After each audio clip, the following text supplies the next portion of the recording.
Assalamualaikum warahmatullahi wabarakatuh kepada semua para penonton saya yang menunggu untuk saya live mengulas isu semasa. Dari itu pada malam ini kita bincang berbagai isu sejak berapa hari dulu telah pun diproklamirkan ya, Dewan Rakyat telah pun dibubarkan oleh Yang di-Pertuan Agong di atas nasihat Perdana Menteri. Tuan-tuan dan puan-puan yang tidak berada dalam tahun 99, ya, di mana tuan-tuan dan puan-puan mungkin masa itu belum melibatkan diri dalam politik. Sebenarnya apa yang berlaku pada tahun 2022 bulan Oktober ini sama berlaku pada tahun 1999, pembubaran parlimen setelah bajet dibentangkan dan 3-4 hari selepas dibahaskan oleh parlimen. Dia tidak ada perbezaan yang agak jauh isunya. Tahun 99, Tuan Dr. Mahathir, masa itu Datuk Seri Dr. Mahathir Mohamad, Perdana Menteri, dia telah mengambil keputusan membubarkan Dewan Rakyat. Kenapa agaknya? Walhal Malaysia telah melepasi gawat ekonomi 1998. Isu pemecatan Dr. Mahathir Anwar Ibrahim pun dengan reformasinya pun sudah tenang kembali ke semula. Tapi tiba-tiba belum cukup 5 tahun Dr. Mahathir mengumumkan pembubaran Dewan Rakyat. Sama seperti sekarang, hanya caranya lain. Antara sebabnya Tun Dr. Mahathir, masa itu Datuk Seri Dr. Mahathir Mohamad, membubarkan Dewan Rakyat pada tahun 1999 ialah kerana tertubuhnya Parti Keadilan Nasional. Masa itu belum ada PKR lagi. Parti Keadilan Nasional yang diasaskan oleh penyokong Datuk Seri Anwar Ibrahim, di mana ianya dibentuk dengan beberapa tokoh NGO dan sebagainya menjadi pemimpin dalam Parti Keadilan Nasional ini, PKN. Dr. Mahathir sedar bahawa jika dia tidak menyekat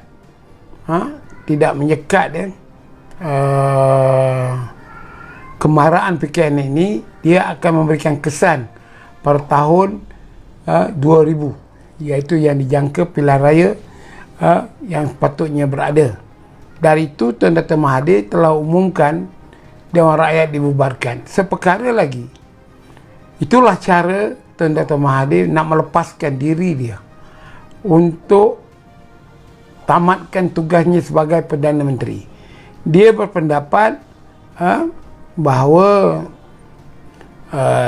jika diadakan pilihan raya 1999, kemungkinan UMNO atau Barisan Nasional kalah masa itu. Tetapi rakyat masa itu berpihak kepada dia kerana selamatkan negara ini daripada menghadapi gawat ekonomi yang teruk. Dan cara propaganda yang dilakukan untuk menyerang Anwar Ibrahim itu, doktrin yang dilakukan oleh Dr. Mahathir kepada rakyat itu berkesan. Akhirnya tahun 1999, pada bulan November, Dr. Mahathir mengisytiharkan Dewan Rakyat dibubarkan. Oleh yang demikian, tuan-tuan dan puan, sama juga pada tahun 2022 ni. Tahun 2022 pada bulan Oktober, 10 bulan 10. Kalau Datuk Seri Ismail Sabri seorang yang membaca, tentu dia tahu bahawa banyak sejarah dunia ini berlaku pada bulan Oktober. Saya tidak perlu menjelaskan apa yang berlaku pada bulan Oktober. Bulan Oktober ini yang mana memberikan kesan kepada politik Malaysia, ya. Ia pembubaran Dewan Rakyat oleh Datuk Seri Ismail Sabri. Datuk Seri Sabri sendiri sebagai Perdana Menteri telah memberitahu antara puncanya 12 menterinya telah mengutus surat kepada Yang di-Pertuan Agong dan dilihat oleh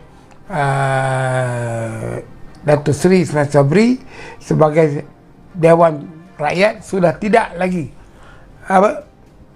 Menteri Kabinet ini tidak lagi harmoni, tak ada lagi bekerjasama dan ikut keputusan mereka masing-masing.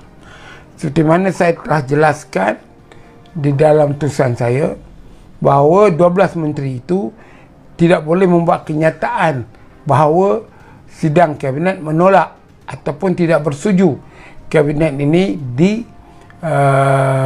parlimen ini dibubarkan. Dari itu dia menggunakan surat kepada Yang di-Pertuan Agong untuk menghalalkan tindakan mereka, memberitahu dunia bahawa 12 menteri ini tidak bersetuju, memohon kepada Yang di-Pertuan Agong supaya Dewan Rakyat tidak bubarkan. Tetapi itu tidak penting. Yang penting muslihatnya. UMNO memaksakan Datuk Seri Ismail Sabri untuk menyembah perkenan kepada Yang di-Pertuan Agong untuk apa yang saya katakan, perkenankan pembubaran Dewan Rakyat. Saya dah terangkan secara bertulis mana-mana ahli Dewan Rakyat yang hari ini didapati tuduhannya di mahkamah tetapi belum lagi diputuskan hukumannya oleh mana-mana mahkamah, jika Dewan Rakyat dibubarkan, dia boleh bertanding lagi. Kecuali dia telah diputuskan hukuman macam Najib Razak 12 tahun. Dia dah tidak boleh bertanding lagi. Antara orang yang belum lagi ada hukuman, tetapi jika berlaku hukuman itu selepas sebelum pilihan raya ini, maka ia tidak boleh bertanding. Itulah dia orang yang bernama Ahmad Zahid Hamidi, Presiden UMNO.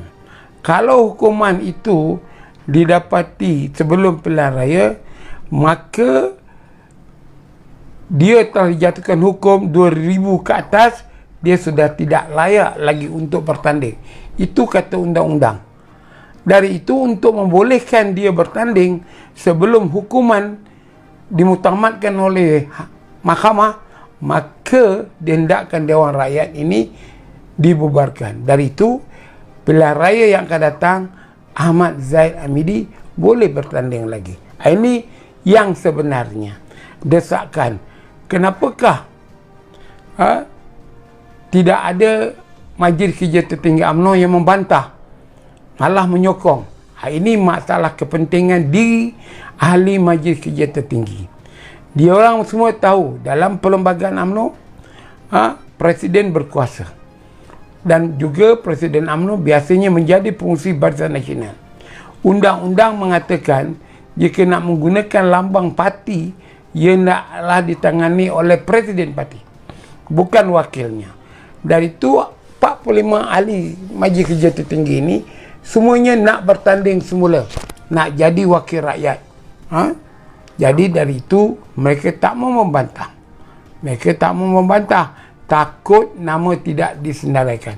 Seperti mana yang saya katakan, ketakutan mereka itu bukan dalam soal nak menentang tindakan kepada arahan Zahid Hamidi ini supaya dibubarkan Dewan Rakyat. Ahli Parlimen Jempol, saya nak bergambar dengan dia, ramai-ramai. Saya ada saksi, Timbalan Menteri KPT Datuk Seri Ismail Talib, daripada Maran. Ada seorang lagi nak bergambar, ramai, bukan saya dengan dia seorang. Dia boleh lari dengan alasan nak pergi solat. Kenapa dia takut bergambar dengan saya? Kerana nanti gambar itu sampai kepada Presiden Parti. Inilah dia antara contoh-contoh bagaimana penakutnya ahli-ahli parlimen dari UMNO ni. Nak bergambar dengan saya pun takut. Datuk bercakap untuk nak mempertahankan tanah air, nak berkorban jiwa dan raga dan sebagainya. Ya, tuan-tuan fikirlah. Ini satu contoh. Memang saya dah tahu daripada dulu. UMNO ni kalau macam saya ni dah kena pecat oleh Presiden, bukan oleh lembaga tindakan lembaga disiplin, nak bersalam pun takut, nak bergambar pun takut, nak bercakap pun takut. Kenapa takut? Nanti Presiden nampak dan tidak akan jadi jalur. Ini budaya dalam UMNO. Ya, ini budaya dalam UMNO. Ya. Bertahun-tahun saya tahu sangat ni. Tapi alhamdulillah ada di kalangan kawan-kawan saya yang jadi menteri, ahli parlimen, masih macam biasa dengan saya. Bergambar dan sebagainya. Mereka tak takut kerana mereka mungkin masalah terbesarnya kita sekarang ni Melayu, tapi bukan Islam. Kerana kalau Islam kita bersaudara, tapi kalau Melayu kita menganggap orang yang bukan Islam itu, orang Islam itu sendiri musuh kita. Jadi mereka lebih takut bergambar, bercakap, duduk dengan saya. Takut nanti tak jadi calon. Kerana itulah cara hidup dia. Untuk kehidupan mewah mereka. Jadi tuan-tuan dan puan-puan, saya dah jelaskan kenapa Dewan Rakyat ini dibubarkan.